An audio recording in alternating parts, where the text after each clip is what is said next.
Okay, what if you need to add sequence or random array or some another function which will be merged with your filter function? First of all, if you insert it into your filter, it will cause an error because you will have different number of rows and conditions and it won't work. But if we want to merge them together, we just need to create these curly brackets outside. Let's see how to achieve this. Okay, my numbers right there. So this is my numbers, and I want to create a filter of all these numbers with condition when they are greater than 0.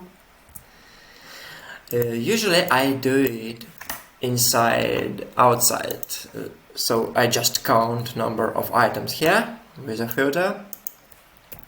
So I make count A of these items, I got 5, and next I do sequence of that.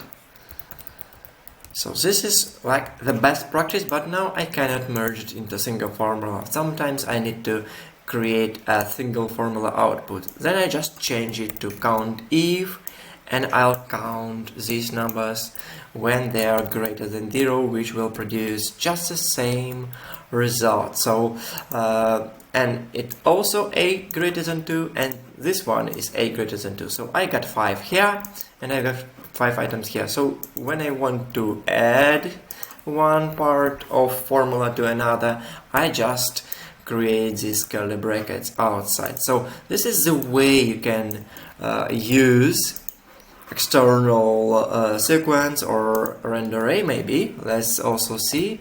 And now we use sequence and filter in a single function. Voila, and you got it.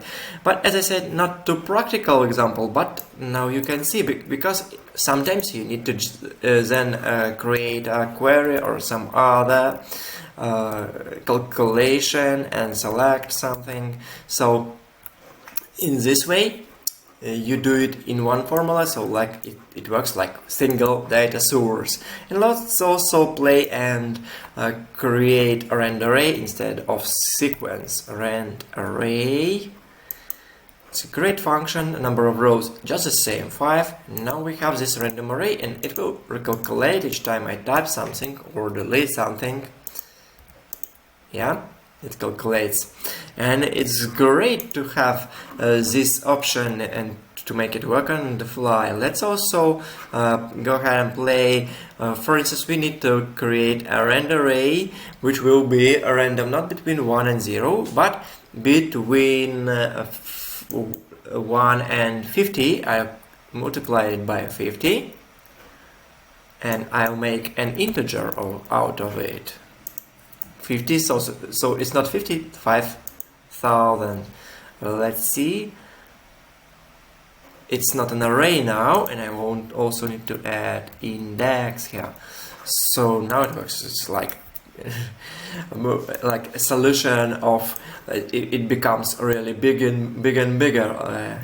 But now we have random array of some numbers and our original array, so we can create some dummy dummy calculation based on that, and I think it's a great opportunity.